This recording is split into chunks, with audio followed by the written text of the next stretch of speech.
বাউল ধর্মে পরকীয়া প্রেম জায়েজ আছে।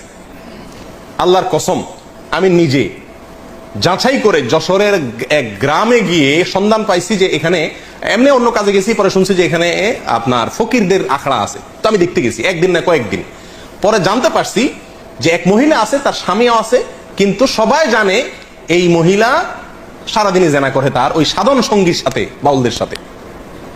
এবং কোন কোন মহিলার তো সংসার শেষ, আবার অনেক পুরুষও করে যারা বাউল। এটা তাদের ধর্মের গুরুত্বপূর্ণ কাজ, জেনা করা।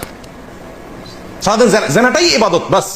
এবং জেনার মানে মূল মুহূর্ত যেটা, সেই মুহূর্তেই নাকি স্রষ্টা হাজির হয়ে যায়।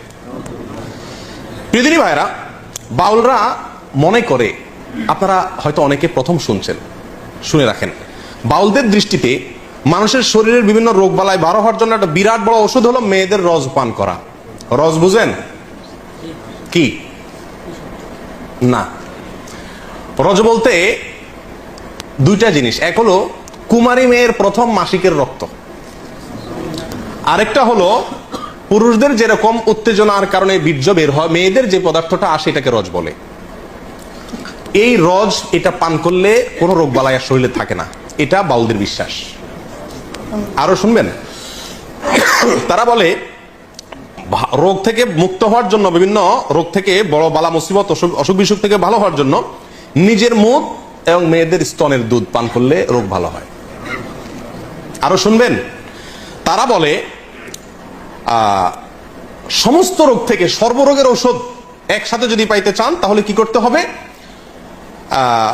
মল, মূত্র, রজ এবং বীর্য, মল, মূত্র, রজ এবং বীর্য, এগুলা সবগুলা মিক্স করে একটা ঔষধ বানায় তারা, নাম হলো প্রেম ভাজা। ঔষধের নাম কি? প্রেম ভাজা। এটা খাইলে আর কোনো রোগ থাকে না। প্রিয়দিনী ভাইরা, আপনারা অনেকে হয়তো বলবেন যে এগুলা গল্প আর কি।